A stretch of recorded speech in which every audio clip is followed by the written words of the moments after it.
Hello there and welcome. I appreciate you choosing to spend some time with me today. My guests today are identical twins that both have MS. It's such an interesting story, but first, let me remind you that you can share your FUMS spirit with the world by wearing some FUMS merchandise, available over at fumsnow.com/shop. And if you aren't on the FUMS newsletter list, do yourself a favor and sign up. I do all the work for you. I curate articles and studies and points of interest. It's the top 6 topics in MS for that week. It's called the FUMS Six Pack, and you can sign up for it at fumsnow.com/get the scoop. Tammy and Terry Haber, now Tamara Khan and Terry Hord, are twin sisters that were both diagnosed with MS 20 plus years ago. They've created an MS patient advocacy called Twins Coast to Coast to inspire, empower, support, and educate others about MS. Their intent is to simply tell their story, imperfections and all, and hope that it connects and resonates with those going through the challenges of multiple sclerosis. Welcome, ladies. Hi, we're so happy to be with you, Kathy. I'm so happy you're here. What an interesting story you have. It's really something. You're identical twins, which, if anybody's watching the video, they're really identical twins, like full on, had to ask which one was which more than once. Would you mind sharing your pre-diagnosis stories? Who were each of you before your diagnosis? Sure. Tama, would you like to go first? Well, sure, Kathy. Hi, this is Tamara. I am the oldest identical twin by 8 minutes. Oh my goodness.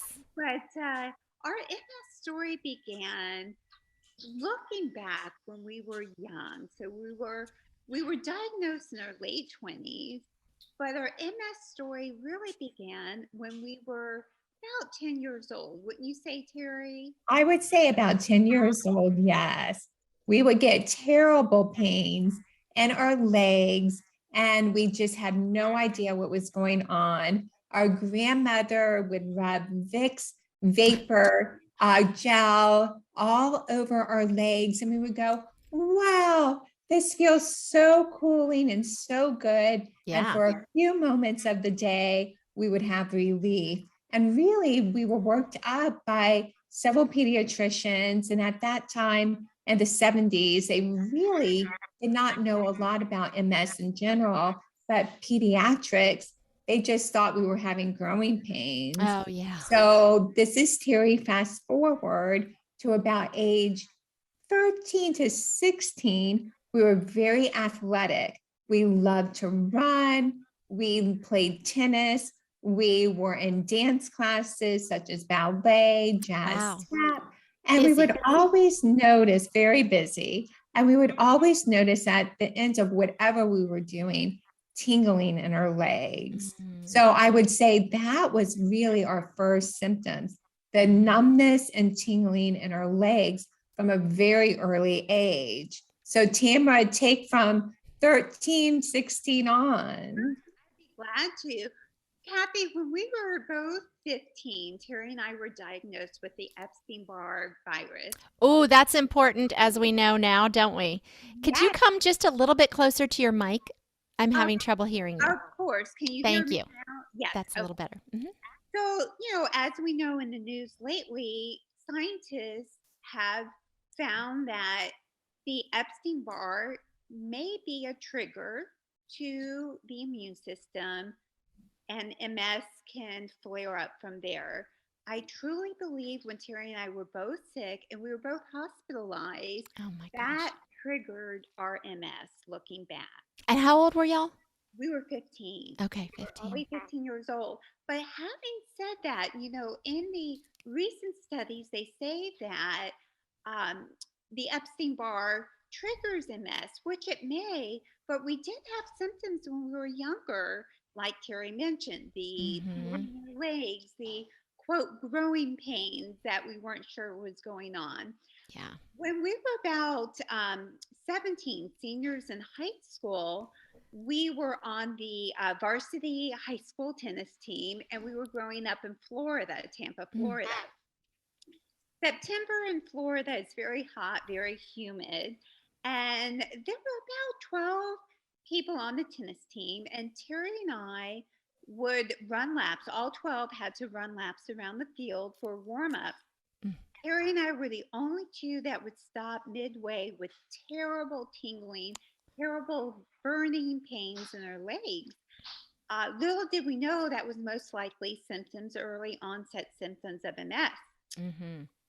At that time, we were perceived by our tennis coach as lazy and not wanting to run. So we were actually kicked off the team at that time Oh my because gosh. of our symptoms. That kind of began our MS journey. Yeah. Mary, do you want to talk about a little bit in your 20s what happened? Sure. So, looking back on after graduation of high school, we moved on to college.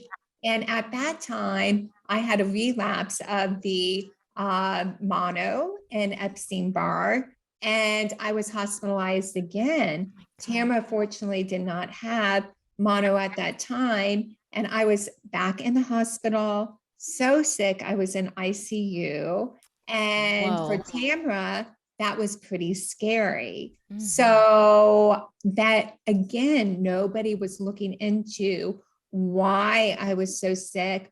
All the symptoms of the tingling were all there. We talked to the doctors about them, and they just said, well, again, it's just growing pains and just don't worry about it and move forward. But then in our 20s, our mom was diagnosed with with cancer, and when we were 13, and the stress of all of that was very difficult.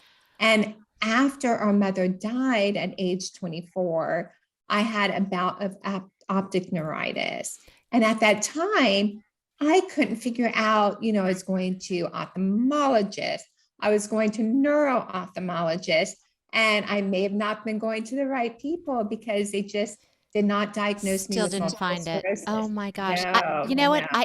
I just have to interrupt for a second because I found your story of suffering trauma prior to your diagnosis so interesting and relatable. I hear this all the time. It's as if MS is like laying in wait, and when you feed it trauma, it rises from the dormant stage. So obviously great trauma losing your mother, and it was Right. after that that you were diagnosed, right? That's exactly right. Kathy, this is Tamara, and I have to tell you one experience.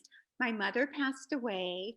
A week later, my fiance at the time, we flew out to California. At the time, we were living in Atlanta, Georgia. And one of my first early experiences with a major episode was the week after my mother died. We were walking in the wine country, having a beautiful walk through the vineyard, and all of a sudden my legs again stinging, burning, and then for the first time numbness. I couldn't walk. I was just stuck. And my husband said to me, Tamara, you're just out of shape. We haven't taken walks like this in a while. Again, multiple sclerosis was the farthest from our mind. Sure. Why would you think that? Absolutely. Again, this was in the early 90s. And there wasn't much known about MS at that time. Right. Oh my gosh, yes. Oh my gosh. Yeah, just to throw mine in, which I'm sure listeners have heard me say repeatedly, but when I was diagnosed, so I was diagnosed in February of 2008. Back it up just a titch to October 2007. Halloween, actually, our dear friend's 5-year-old daughter was diagnosed with inoperable brain cancer.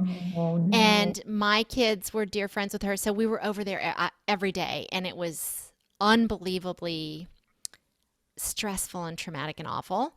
And then on Thanksgiving, so just a few weeks beyond that, 3 weeks later, my dad had a stroke and died. And so it was, boom, boom, boom. And then I was diagnosed. I mean, I just woke up one day and, had double vision and fatigue and Bell's palsy, all that kind of thing. But I say all this to say This is just one more example, and I hear this Yes, all the time. It's like it's just waiting. It's just sitting it, there. It's a that's piece of right. our MS puzzle, right? So it's almost as if, not almost as if, I think this is true. Most of us have the EBV virus. Yes. You add a little trauma, and there's probably, other things, environment, nutrition, who knows? But there are all these components, and when they line up just right, that's when you get that MS. So That's right. I hear Yes. you, and I lived the same thing. I think trauma It and is, trauma does, and you do find that in so many things. But like you said, MS is so sneaky, it and then is. it's like an aha moment. It's Yes. like I'm here, and now let's deal with it. Announcing itself all of a sudden. Yes, right. So, were you two diagnosed together or separately? Separately. So Okay. this is Terry. So I was diagnosed first. So again, my symptoms arose with the optic neuritis in August of 1992. Went to multiple appointments, no one could figure it out. I got married and I said, I'm not going to worry about this. I'm going to enjoy my 20s and have fun. So I Good. got married. I had my first daughter at 27. And a month later, I was diagnosed with multiple sclerosis formally. So prior to being getting pregnant, I was being worked up for possible multiple sclerosis. My dad's neighbor was a ophthalmologist, and actually, he was the first one. He was a young doctor right out of school. And I'll tell you, these young doctors, I have to say, they know a lot. Yeah. They're just energetic and thriving. They're newly minted and they're still on That's top of right. their shit. Exactly. And Yeah. sometimes I prefer that over the doctors. Right. Yeah, I So agree. anyhow, he said, David, I think Terry has MS.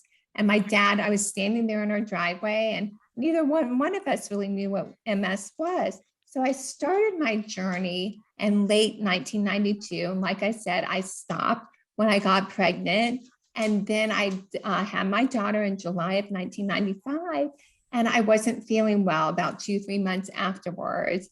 And then I was diagnosed late 1995, and that was my journey of diagnosis. And at the time, in 1995, Avonex was just Mm. released by the Mhm. FDA, and that was my first treatment of a DMT was Avonex. And Wow. then Tamara, tell us, yeah, then Tamara's story is a little similar. I'm going to get to that in just a second. I just Yes, want to ask you, Terry, how did you feel during pregnancy? I felt great. Isn't that Like crazy?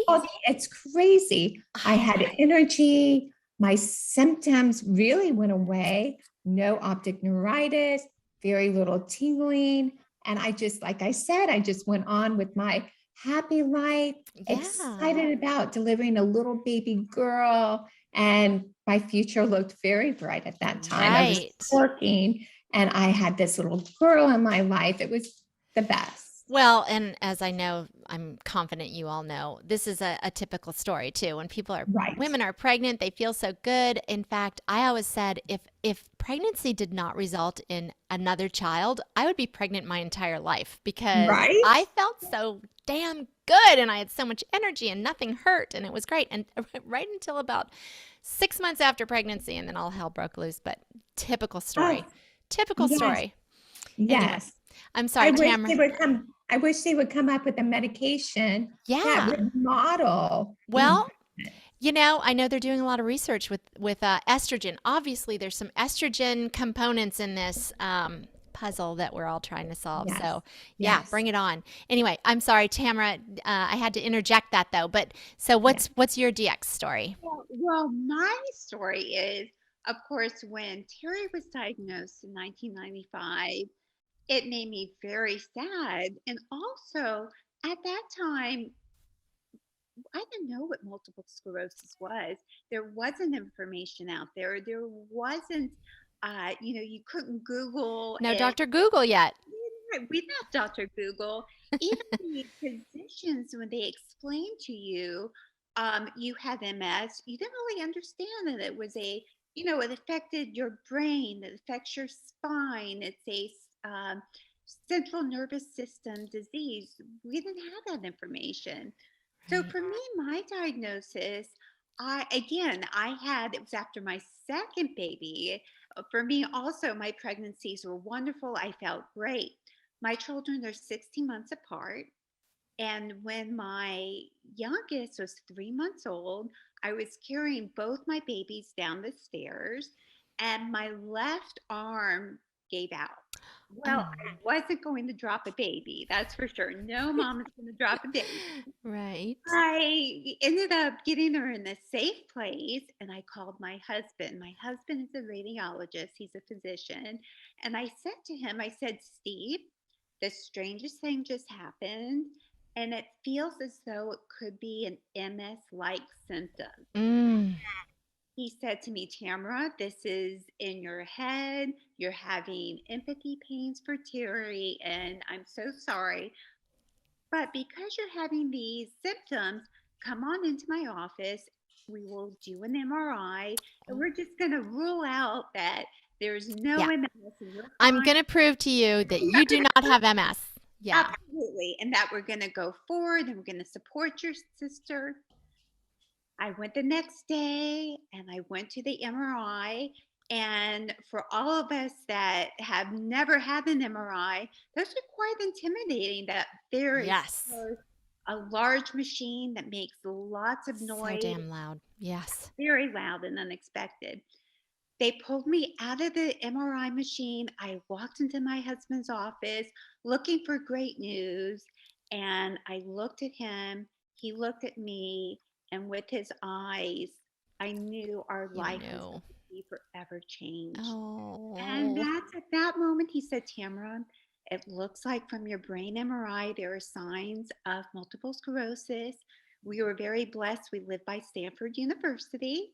So Good. I went to go see some specialists there, went through the whole MS workup, and I was also diagnosed with multiple sclerosis, which actually took our doctors by surprise that two identical twins Right. were Right. diagnosed with the same disease. That is so interesting. Have you all participated in any research on twins with MS? I don't even We know if there's been any, but There has been, and my MS center is the MS Center of Atlanta, is very active in research, but they're doing research on medications, not really twins. And there was a study, many, many years in a different state, and they have done identical twin studies. We'll have to look at them. I'm not sure exactly what the research of that study was, but I do know it's rare for yeah. identical twins to be diagnosed with MS. And our journeys have been just very similar, but also Really? very different. So Oh, okay. we're mirror twins. So if you see on our website, it says twins coast to coast. Underneath it, it says mirror twins. And people may want to know, what is a mirror twin? Yeah. Well, a mirror twin is, I'm a lefty, Tamara is a right-handed gal, and we do everything opposite. Oh And my gosh. I know, and our MS symptoms were opposite as well, but the same. So any doctor listening out there, we are a perfect twins to study because we're Yeah. just so similar in our diagnosis, and we're pretty progressed now. And we're secondary progressive MS. I'm in a wheelchair full time. Tamara is getting there, not quite as progressed as myself, but our symptoms are identical. Wow. Wow. That is mind-blowing. Totally. I'm glad you clarified mirror twins. That's interesting. I've never heard that term before. Very few of us out there. Yeah, so Yeah. interesting. Um, in your intake doc, you mentioned that you both did things in high school and college, obviously before diagnosis, to accommodate your symptoms, even, before you were diagnosed. Like you mentioned, scheduling classes early due to fatigue. I think that's fascinating because I think a lot of us were doing that without recognizing it. Can you share anything else that you did like that, that now you look back and you go, oh yeah, that makes sense? Yes. Go ahead, Tam. This is Tamara. So, Kathy, we're Identical twin sisters. We don't have any brothers or sisters. We're the only You're it. children, right? That are Yeah. twins. So when we went to college, doesn't everybody schedule an 8 a.m. class? Doesn't everybody, No. when they come back from their classes in the morning, take a nap for 2 hours? Only if you went out the night before. That's That's right. if you were going out that night, wouldn't you take another nap to get your energy back? So our symptoms modeled each other. So nothing was a flag. No red flag went up because we had identical symptoms and without having any other siblings, Right. Thought that was normal. this was It's what normal. everybody did. Yeah. Did Right. y'all go ahead? We took the same classes and we finished our classes by 10 a.m., 11 a.m. every day. And those afternoon classes we tried to avoid if possible. Yeah. So did you all go to school together?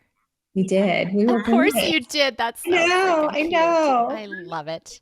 University of Florida, and it was wonderful. Oh, yay.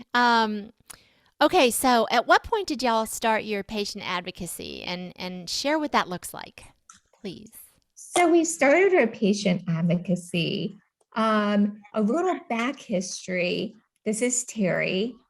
We've always been very involved in volunteering, and most of my volunteering was focused with our children. So it was with my daughter's dance school, as well as their school that they went to, which was like almost like a university campus. It's K-3 all the way up to 12th grade. So I was very involved in the arts, and I was president of the patrons of the arts. And it was like a full-time job, and I had a full-time job.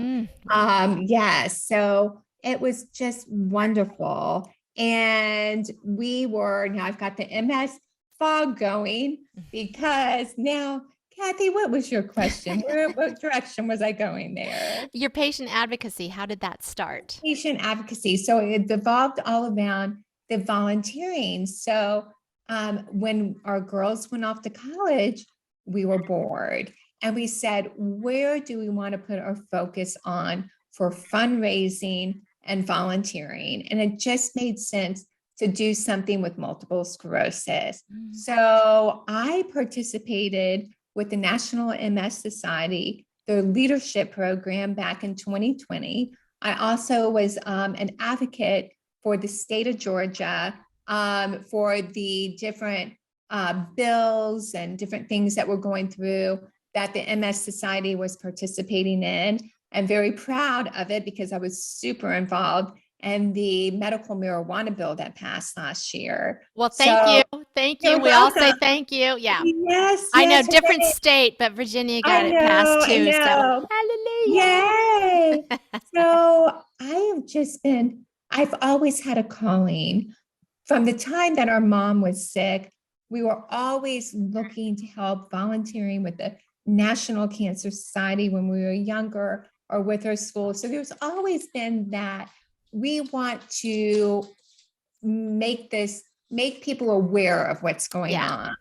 So that's kind of how it all developed. And now I'm a trustee for the National MS Society for the state of Georgia. And I'm involved in so many areas of that. I'm a co-chair for the leadership class last year and this year. I'm still part of the advocacy program and mentoring, and it's a lot of fun. And then our wonderful Twins Coast to Coast was born a few years ago. And we are just so proud of that because this is who we are. So not only can we advocate for the National MS Society, our baby is the Twins Coast to Coast, and it is our joy. And that's where our focus is. And this is Tamara, Kathy. And another thing that why we wanted to create Twins Coast to Coast is we found it's nice to share our story with other people living not only with multiple sclerosis, but with chronic diseases, that there is more to life than just your disease. That is one of our platforms that we share our story. And it is, our motto is the good, the bad, and the funny. There are some good things that have come out of MS. There are some bad things, and we want to be open with people that not every day is going to be your best day, but please reach out to people who share your experience, whether it's MS, whether it's chronic disease.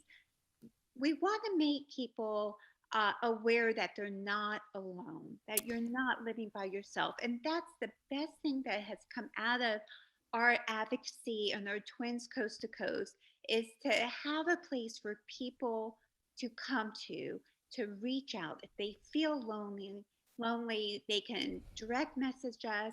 We get right back to them. We share our stories, and you can ask us anything. We'll answer any question you have. I love that. So, one of my questions I had for you, I think you've just answered. It was, what is the intention of your advocacy? And to me, what you just said is what I heard you say, is to offer your story and offer sort of a soft place to land for people, and learn about the disease. And you're offering support and hope.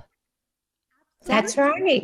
And yeah? another thing, Kathy, is when living with a chronic disease and living with a disease that has no cure, for some people, their MS stays in remission for years, and it's a wonderful thing. Other people, like for Terry and I, our MS has been progressive and aggressive. And one of the things that I like to tell people is, please don't feel guilty for getting worse. There's nothing you've done. You've done everything you can. And some people I've heard, they will tell me, Tamara, I've lost hope. Mm, I just don't see any hope. And what I try to share with people is, I understand hope is something we all reach out for. And I always tell people, let's see, try to find some peace in your life. How does that feel? If you look at living with a chronic illness, find some peace. Where would you find that in your life? And go forward in life with peace. If you don't feel the hope, there's always peace and love, and surround yourself with people who are supportive. And that is one of our goals with Twins Coast to Coast, is that we are a support system for people. We love to share our story. We have different companies that we love. We'll share with people the companies that we benefit from, as far as just from using their products, and that's what we're great. here for. I love that. Um, so it sounds like sharing your story has been helpful for you as well as others. True? Oh, it has. I mean, you talk with people and you walk away and you go, that really uplifted me for the day. Whether they gave us some information about their lives that we just clicked with, or just we gave people information, like Tamara said, for hope and joy in their lives. And it's just marvelous. It really is delightful. And with COVID now opening up new places and all, I know, right? Amen. Yay. Yay. We are doing things in person now with the MS Society and with Twins Coast to Coast with speaking engagements, etc. So it's just thrilling to be able to see people that we talked to over Zoom or we FaceTimed, and we can actually give them a big hug. Oh, I So can't wait to hug you both. I want to hug you both. yes, absolutely. But it's the hugs that Tamara and I miss.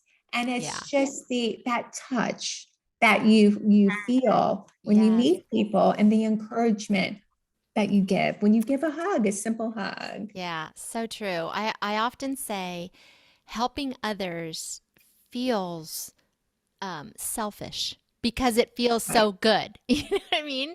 And if you are having a down day or you're not feeling good or whatever, help somebody else and you will not believe how uplifted you are from it, right? I mean, it sounds like Absolutely. that's how you all feel about your advocacy as well.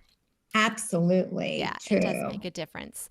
Um, you mentioned that your social media, about your social media presence in your intake doc, but you have a wonderful website. So if people want to find out more about you two or what you're up to, where should they go? Give me the URLs, the social media, all that. Where can they go to find out more about you and get involved with your advocacy? So this is Terry. You can go to www.twins with an S. So it's TWINS coast, the number 2 coast.com. And you can find our beautiful website and you can navigate through so many things. We have wonderful blogs that we have written, stories about us when we were young, stories about us now, different companies that we like, our YouTube channels, and everything. But the best way to go is to find us. The link on everything is to go to our Instagram. And our Instagram also is Twins Coast, the number 2 coast. So Twins Coast to Coast is our handle, except for Facebook. And Facebook is Twins Coast TO. Oh, Coast to Coast. So it's coast to coast, gotcha. all written out. So those Okay. are our handles. Very easy and simple. That is And easy. we would love folks to reach out to us. Also go to our YouTube and see all the fun things. It's really a fun intro. We based it off of The Office. Who doesn't like watching The Office? Right. Silly and uplifting too. It's just fun. You just kind of, all your worries go away when you watch The Office. Right. So our intro is like The Office intro. So you'll see our Fantastic. family and you'll get to hear them talk. So please, everybody listening to this, go to our YouTube channel, comment, like, and subscribe. I love it. I love it. I love what you ladies are doing. I love your spirit. And I feel talking to you today like I got a hug. So I look forward to when it's not virtual yes. anymore. But thank Yes. you for the virtual hug anyway. Yes, yes. Thank you for having us and inviting us to your podcast today. Oh, yes. I'm so glad you were here. And I'm so glad to amplify your advocacy. I mean, there's so much to be done and there's so much love that's needed out there. I'm grateful that we're all joining together to support each other. Yes, you do a beautiful job, Kathy. Thank you. Now for the, best part. Yes. Not the best part. Just talking to you was great, but you know what's coming. Yes, we do. We here in the FUMS Nation speak to the stupid disease as it deserves, and we tell it FUMS every day. Would you two please be so kind as to lead us in that salute?